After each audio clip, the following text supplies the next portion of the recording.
शुरू करें। सब लोगों का स्वागत है, स्वागत करते हुए पढ़ लिए सर? हाँ, तो बहुत देर पहले ही दे दिए थे। तो पढ़ेगा कि तो सवाल पूछेगा तो हम बोलेंगे कि सब फिर बता दें। बता दीजिए आपने सुल्तानी आपदा नाम सब हम सवाल बता देते हैं पहले संक्षेप में। सर लॉकडाउन को आप किस तरह से देख रहे हैं? आपदाएं दो प्रकार की होती है। एक आपदा है आसमानी, दूसरी आपदा है सुल्तानी। हिंदुस्तान अभी दोनों आपदाओं से तबाह है, ग्रस्त। एक तय आपदा कोरोना कहां से, चीन से शुरू हो गया, यहाँ आ गया महामारी, विश्व महामारी। फिर उन्हें अम्फन, समुद्री तूफान, बंगाल और उड़ीसा तबाह हो गया। फिर इधर निसर्ग, महाराष्ट्र और गुजरात तबाह हो रहा। एक तरफ हिंदुस्तान के लोग आसमानी आपदा से तबाह है, और कहा गया कि उस आपदा से मुकाबला के लिए, कोरोना विश्व महामारी के मुकाबला और उसको खत्म करने के लिए लॉकडाउन हम किया। लॉकडाउन न सुविचारित था, न सुचिंतित था, न सुनियोजित था। वह एक आपदा के तरह है, और सुल्तानी आपदा उसी को मैं कहता हूं। जो सरकार के द्वारा आफत हो वो है सुल्तानी, और जो प्रकृति के द्वारा हो, भगवान के द्वारा हो, वो है आसमानी। तो ये दोनों आपदाओं से हिंदुस्तान के लोग तबाह। लॉकडाउन को समझिए। 22 मार्च को जनता कर्फ्यू, जनता करेगी कि प्रधानमंत्री करेंगे? प्रधानमंत्री ने कहा कि जनता कर्फ्यू हो गया। अचानक कोई न राय है, न सलाह है, न परामर्श है, न अपने कैबिनेट में, न अपने लोगों से, न कहीं। अभी 24 मार्च से एकदम लॉकडाउन। 135 करोड़ की आबादी हिंदुस्तान की, इतने लोग देश में, कोई खड़े है, कोई डॉक्टर के यहाँ, कोई अस्पताल में है, कोई कुटमैती में है, कोई यात्रा में है, कोई होटल में है। सारी गतिविधि ठप। भाई क्या बात हो गई कि यह लॉकडाउन कोई सुना नहीं था। आज लॉकडाउन हो गया, सब जगह यातायात सब ठप, रेल ठप, बस ठप। जो जहाँ है तबाह हो गए, कोई खुशहाल नहीं रहा, सब लोग तबाह हो गए। लेकिन अमीर आदमी इसको बर्दाश्त किया है, गरीब आदमी, मजदूर बर्दाश्त नहीं कर सकते। महात्मा गांधी जी ने कहा था लिटमस टेस्ट करो, कोई काम करो तो देखो जो इसमें गरीब आदमी कहां पर है, गरीब आदमी का क्या होगा। तो प्रधानमंत्री नरेंद्र मोदी जी लिटमस टेस्ट में गांधी जी के में फेल हो गए। कोई उन्होंने ख्याल नहीं किया। 4-5 करोड़ प्रवासी मजदूर, सबका कोई ख्याल नहीं हुआ कि इसका क्या होगा। छोटी छोटी दुकानें हैं जो रोज दिन काम करते, खेत कुछ जीविका हासिल करते, सब ठप। कहाँ से उठाएगा, कोई परवाह किसी ने नहीं किया, और ये होगा। बजरंगबली, आप ही का जो योजना था मनरेगा, वही आधार बनता बता रहे हैं। रोजगार गारंटी अलगे से एक विषय है।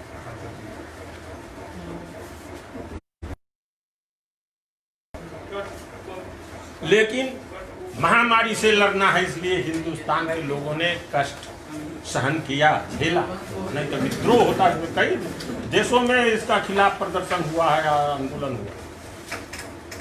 कई देशों ने लागू किया है, लेकिन मौका दिया 10 दिन, 15 दिन, 5 दिन, 7 दिन से भाई लॉकडाउन करेंगे, लोग तैयारी। ये झटपट क्या है, अब समझा जाए। 1 जनवरी में केरल में संक्रमित पाए गए थे। उसके बाद विदेश से अपना लोग को मंगाया गया, और उसके बाद केवल अंतर्राष्ट्रीय उड़ान को रोकना था, सब उड़ान को रोक दिया। कोई लॉजिक नहीं। तो जिन दिनों नहीं था, बीमारी बहुत कम थी, बहुत संक्रमण अपने देश में कम था, तो उन दिनों लॉकडाउन कर दिया। अब तो बीमारी बढ़ रही है। अब तो हम 7वां में चले गए देश में, चीन को हमने पछाड़ दिया है। इधर देखें। आपदा से, कोरोना से पीड़ा के मामले में चीन को हमने पछाड़ दिया। उससे ज्यादा लोग संक्रमित हो गए, उससे ज्यादा लोग मृत्यु के कगार पर चले। नारायण मूर्ति इन्फोसिस के फाउंडर ने क्या कहा, तो नॉर्मली ये सब बीमारी से कम ही मरते जितना कोरोना से यहाँ लोग मरे। आइए इकोनॉमिकल ब्रेकडाउन, देश का पहले से ही आर्थिक मंदी चल रही थी। नोटबंदी के वक्त से हमारा जीडीपी ग्रोथ नीचे जा रहा था। अब हमारा जीडीपी ग्रोथ 0 से बढ़कर के नीचे माइनस पर जाएगा, ये सब अनुमान लोगों ने लगाया। इसका लॉकआउट से क्या दुष्परिणाम निकला? 12 करोड़ से ज्यादा, 12 करोड़ 40 लाख लोगों की नौकरी चली गई, काम चला गया, रोजगार छिन गया। कहां से खाएंगे? 13 करोड़ लोग गरीबी रेखा से नीचे चले गए। वर्ल्ड बैंक ने कहा है कि इसके 1 करोड़ 40 लाख लोग तो भूखमरी के कगार पर चले गए, ज्यादा मार्जिनल स्थिति में चले गए। उनका कोई ख्याल नहीं किया गया। अब और इसमें चीन का कसूर कितना है से दुनिया के लोग अब जानने लगे हैं। अक्टूबर 2019 में इसका पता लगा, डॉक्टर लियांग वहां थे, उन्होंने पता लगाया था, उनको जेल में डाल दिया कि आप अफवाह कर रहे हैं, और फिर उसी संक्रमण से उनका देहांत भी हो गया और विश्व से छिपा कर रखा गया, और इसी से ये विश्व महामारी के रूप में अब फैल गई है। इधर विश्व महामारी के रूप में फैल गई तो उधर अब लद्दाख में हुआ, सेना जुटा करके भारत को तबाह करने के लिए सीमा पर विवाद खड़ा किया जाए, इन्हें कोरोना में लगे हुए हैं तो इन्हें इनको हम अलग हरान करें। तो ये स्थिति हो गई। अमेरिका में ट्रंप को वहाँ से एक विद्वान का भी लोग सब ने सुझाव दिया कि कैसे मुकाबला, कोई ख्याल नहीं किया। यहाँ भी इन्होंने कोई ख्याल नहीं किया। शुरू में वहाँ से जनवरी में आए थे ट्रंप यहाँ अहमदाबाद में, करोड़ लोग उनका स्वागत करेंगे, वो अपने बयान किए। और उसमें लगे हुए थे सब, आबादी को झकाया गया कि भाई झोपड़ी न कहीं देख ले ट्रंप यहाँ, उनका स्वागत में मशगूल थे प्रधानमंत्री। आज फैल रहा है कोरोना आया, उसका कोई परवाह इन दोनों महापुरुषों ने नहीं की। अमेरिका तो झेल रहा है, हिंदुस्तान को भी झेलना पड़ेगा, और हिंदुस्तान भी झेलने को तैयार है। क्या उपाय? इसलिए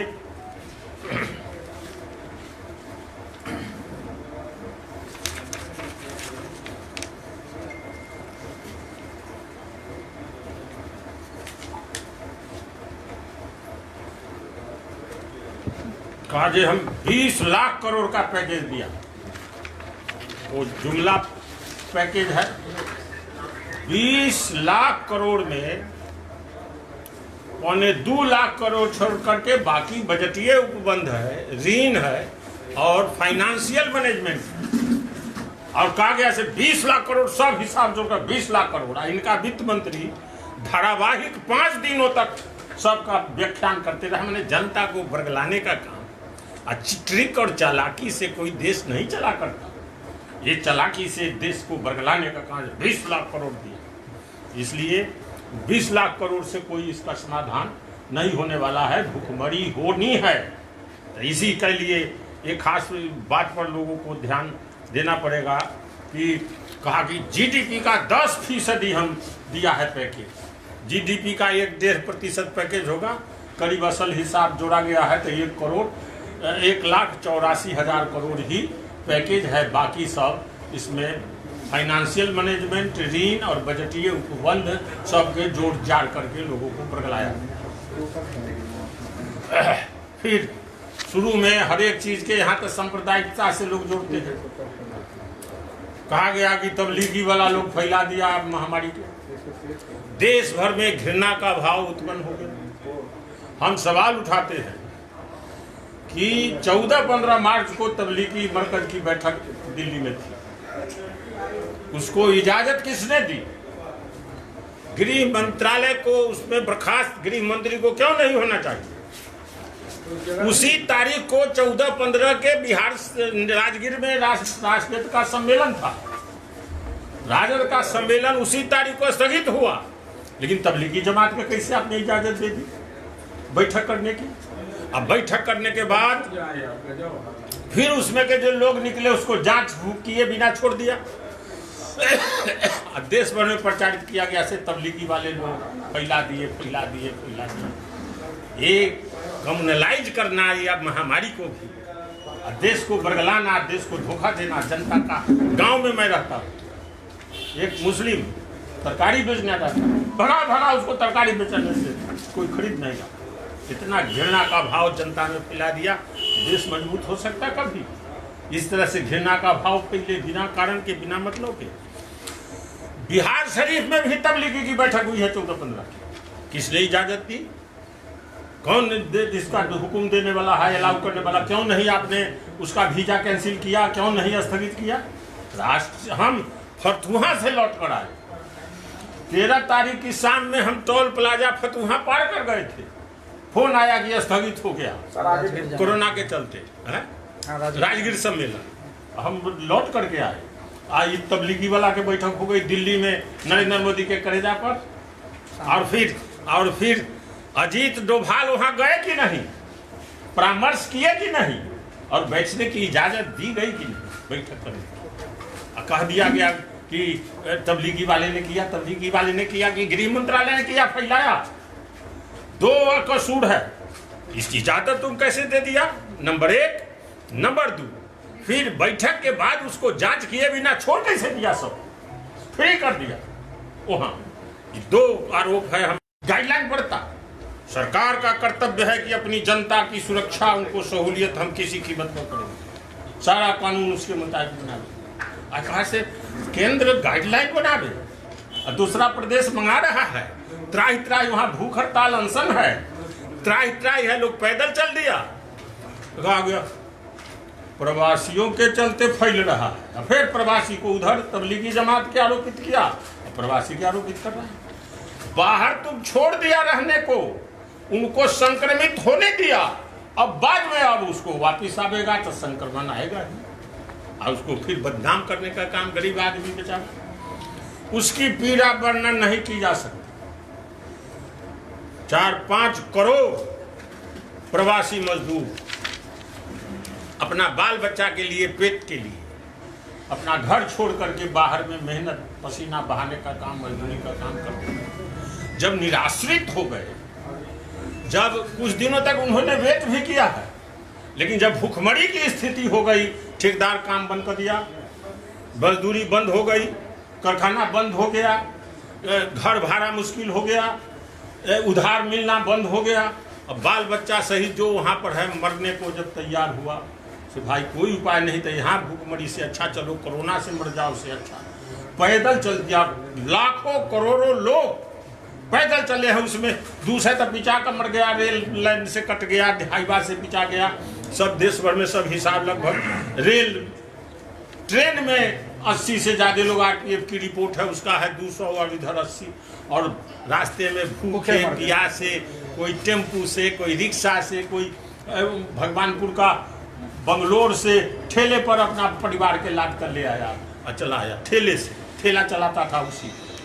माने जो हाईवे के बगल में जिनका घर है वो साक्ष्य हैं। सैकड़ों लोग गठरी मोठरी माथे पर लेकर के चल रहे हैं, भूखे प्यासे रास्ते में मर गए। कितना लोग कहीं कोई ट्रक से, कोई किसी हिसाब से चल रहे हैं। एगो 1 लाख रुपया में ट्रक भाड़ा करके आया, एगो 60,000 देकर एगो गार्ड साहब के ट्रेन में, मारकड़ी के ट्रेन में चढ़ गया। इस सब एगो उदाहरण देता हूँ, लेकिन लाखों करोड़ों इस तरह की घटनाएं देश में हुई है जो पीड़ा का वर्णन नहीं। प्रधानमंत्री जी ने भी लिप सिंपैथी कहा है, शब्दों में वर्णन नहीं किया जाता। प्रधानमंत्री जी इसके लिए जिम्मेदार कौन है? जो करोड़ों मजदूरों के साथ जो अमानवीय व्यवहार हुआ देश में, और वो मजबूर हुए पैदल चलने को और बाल बच्चा के लेकर के अब मरने को भूखे प्यासे, कौन इसके लिए जवाबदेह है? और आपने क्या इंतजाम किया था, क्या सोचा था? और इधर से नीतीश कुमार जी डाले हुए हैं, नहीं हम वापिस नहीं ला देंगे, वापिस नहीं ला देंगे। अब कहते थे हम पैसा बांट रहे हैं। अब ये सब लोग वोट लड़ रहे हैं कि कोरोना से मुकाबला कर रहे हैं। खाता में बल हम पैसा भेज रहे हैं।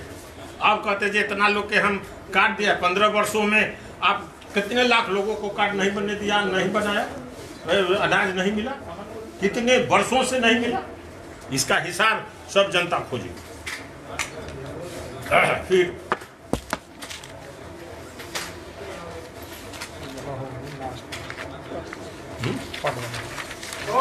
ना अभी तनिया है बाकी तक हम कह के लिए बता 2 पॉइंट है।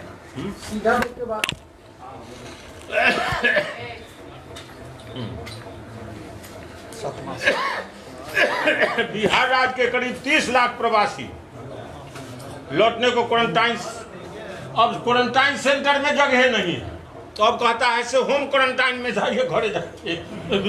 पूछ लेता है क्या है, बुखार है, तबीयत खराब है, गला दुखाता है, नहीं खांसी होती है, के बाद बंद करने की भी घोषणा, उसके बाद उस बंद होगा। अब कोई क्वारंटाइन सेंटर नहीं है जहां पर मारा पीटी, कहा सुनी, धक्का धुकी, उत्पात नहीं हुआ। न कहीं खाने का है, न कोनो बिछौना है, उन्हें से वो काट दिया, उन्हें से वो ला रहा है, कनो ले गया। आई कहे हैं कि उन्हें सुनते थे 2400, आई सुनते हैं कि 5400 प्रति बेड। लूट खसोट का भी हम पर हमारा आरोप है कि ऐसे समय में, कठिन घड़ी में लुटेरे लोग सक्रिय हो जाते हैं और बड़े पैमाने पर इसकी लूट हुई है। इसका छानबीन जांच पड़ताल होना चाहिए। फिर घोषणा इनकी रोज दिन वो जरूरी है, कुछ न कुछ घोषणा करने का। डपुर संघ की घोषणा किसान के लिए, मजदूर के करीब कहते हैं कि हम सबके काम दे देंगे, माने रातों रात सब फैक्ट्रियां खुल जाएगी बिहार में और सब लोग को काम मिल जाएगा, बहालियां हो जाएगी। अरे कुछ तो शर्मिंदा होइए जो क्या स्थिति है। उधर वो एगो लड़की ले आई, सब लोग उसका जयकार साइकिल पर, दरभंगा ज्योति, तो उसका पुरस्कार ना एगो अभिनंदन धरा गया था तो छूट गया, तो उसका हुआ मार महिमा मंडित किया गया, छोड़ दिया पाकिस्तान तो यहाँ आकर के। तो उसी तरह से सरकार चुल्लू भर पानी में डूब पड़े कि कैसी परिस्थिति पैदा हुई कि वह लड़की निराश्रित होकर के साहस दिखाने का काम किया और अपना पिता के साइकिल पर लाद कर दिया। एक उदाहरण है, लेकिन ऐसे तो लाखों घटनाएं हुई है। सरकार के प्रति किसी का भरोसा नहीं रहा तो चल दिया अपना भगवान के नाम पर पैदल और रास्ते में भूखे प्यासे जैसे तैसे। फिर विधि व्यवस्था में हुआ से लॉकडाउन में कुछ चोर चुहार ठीक रहेगा, और तेजी हो गई मार काट।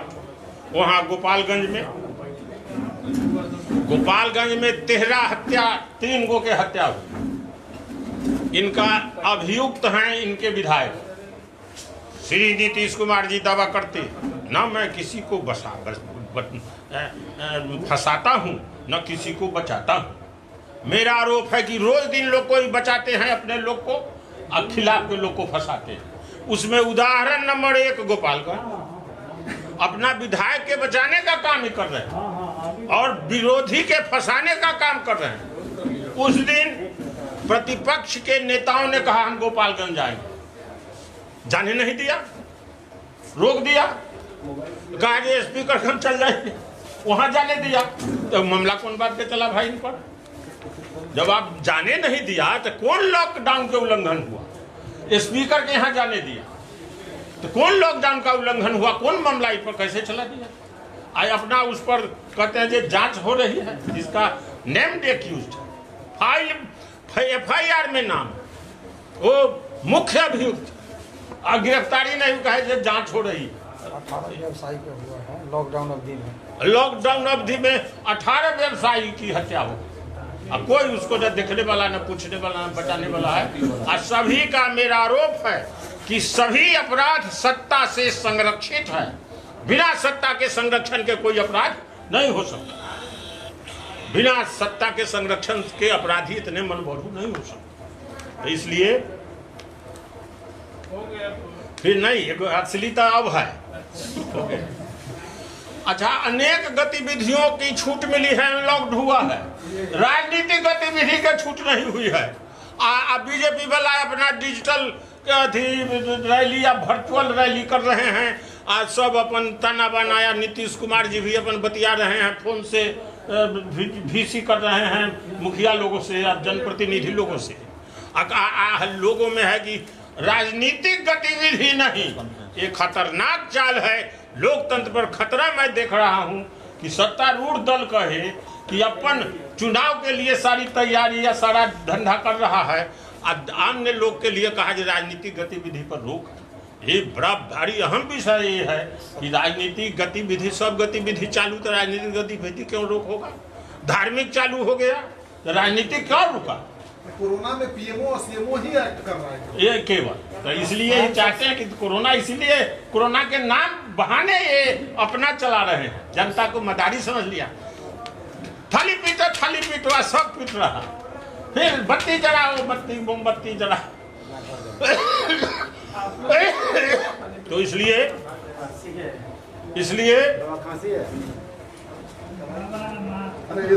राजनीतिक गतिविधि पर रोक हटाने, महामारी रोकने हेतु चिकित्सकीय कमियों को दूर करने, इनके पास बेड है। भूमि आम बीमारी के लिए PMCH या SKMCH में 250-300 मरीज जमीन पर लिटाए गए हैं कि नहीं?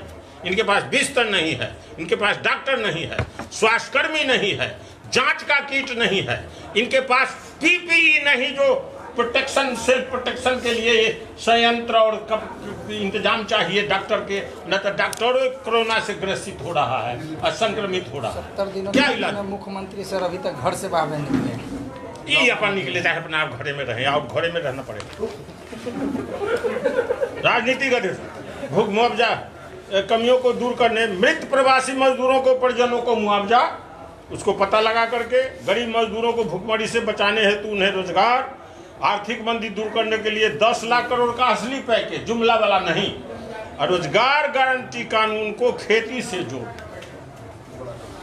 रोजगार गारंटी कानून को प्रधानमंत्री ने पार्लियामेंट में कहा यूपीए गवर्नमेंट का विफलता का नमूना है, मोन्यूमेंट रखूंगा कूद करके। अब तालियां बजा रहे थे उनके जमहूरे, पार्लियामेंट में जमहूरे तालियां बजा रहे थे। हम देखा उस दृश्य को, संयोग से कोई दिखाया मसीनमा में, जो वो बोल रहे हैं। और अब कोई दूसरा सहारा नहीं है, रोजगार गारंटी अलावे कोई दूसरा सहारा नहीं है लोगों को बचाने के लिए, काम देने के लिए। जो मेहनत कश लोग हैं, जिसने सारा निर्माण का काम किया, उसको काम नहीं, इसलिए वो कानून का ही सहारा होगा।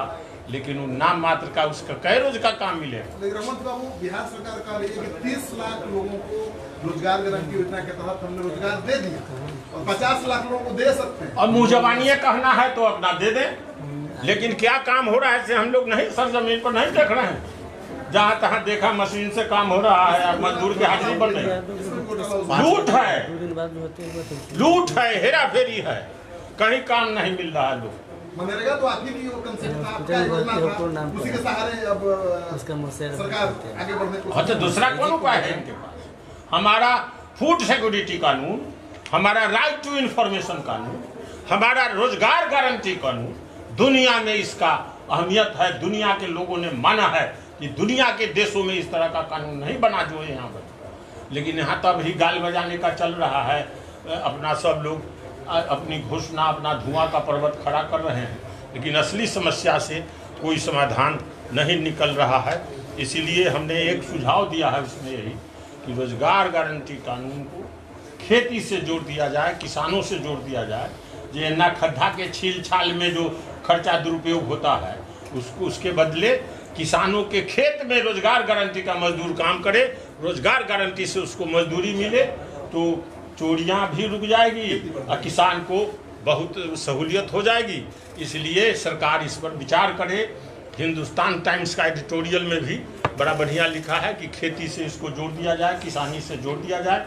किसानों के खेत में मजदूर काम करे, जैसे किसान मांग करेगा, मुखिया जी हमको 25 गो मजदूर चाहिए, 5 एकड़ जमीन, तो ये इनसे मजदूर मांग करेगा, मुखिया जी हमको काम दीजिए, तो ये उतना मजदूर के उस किसान के खेत में भेज देंगे, हाजिरी बनेगी, रोजगार गारंटी से मजदूरी मिलेगी, तो किसानों को भी सहूलियत होगी और उत्पादन भी बढ़ेगा और गरीबों को काम भी मिलेगा।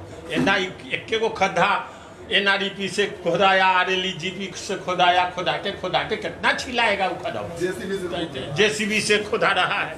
तो इसीलिए किसानों के खेत में मजदूर गारंटी का कानून काम करे और मजदूर किसान लोग मांग कर रहे हैं कि मजदूरों को रोजगार गारंटी हुई ठीक है, लेकिन हमको अब मजदूर गारंटी करिए, बिना के मजदूर के काम खराब हो रहा है। तो इसीलिए इसका तनी ध्यान दे सरकार। यदि चाहती है सरकार से गरीबों की सहायता हो और उनकी ज़रूरतमंदों की सहायता हो, तो खेती से रोजगार गारंटी कानून को जोड़ दिया सबसे बड़ा और न्यूनतम समर्थन मूल्य का मतलब होता है कि इन्होंने वादा किया था कि हम लागत से 1.5 गुना दाम देंगे, लेकिन लागत से ही 500 रुपया क्विंटल में कम दाम दे रहे हैं। बैनाथन कमेटी की जो रिपोर्ट है उसके हिसाब से जो हिसाब लगता है कि किसानों की जो लागत है, खर्चा बढ़ गया। 50 रुपये रोटावेटर, 50 रुपये कट्ठा जोताई खर्चा है, 160 रुपये घंटा सिंचाई खर्चा है पंपिंग सेट से।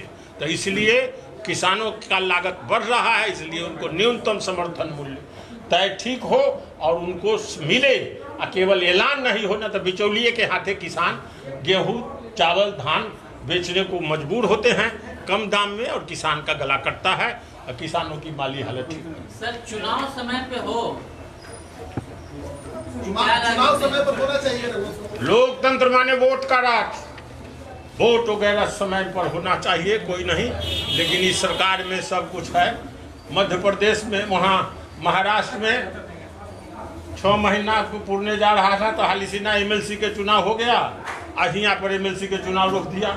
ये क्या कानून चल रहा है देश में, दो रकम का कानून।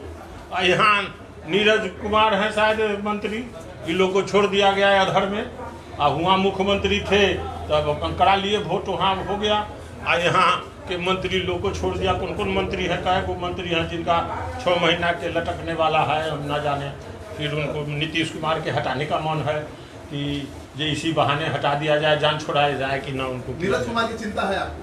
हमको चिंता नहीं, जो मैं देख रहा हूँ कि MLC उसी समय में महाराष्ट्र में चुनाव हो गया, बिहार में क्यों नहीं हुआ? कोरोना तो हमरा से ज़्यादा है, वहाँ प्रदेश में बहुत है, महाराष्ट्र में सबसे ज़्यादा है। फिर मध्य प्रदेश में सरकार भी बन गई या उलट गई, अब बन गई इसी में, और दूसरा के कहता है कि लॉकडाउन है या कोरोना है। तो इसीलिए उनका काम चलता रहे। आय ने तला लागल बा और ने पल्ला खुलल बा। बीजेपी के लेल पल्ला खुलल बा, विरोधी के लेल तला लागल बा। सब कुछ तो ठीक है, लेकिन सरकार कह रही है कि हर संकट में नेता प्रतिपक्ष गायब हो जाते हैं।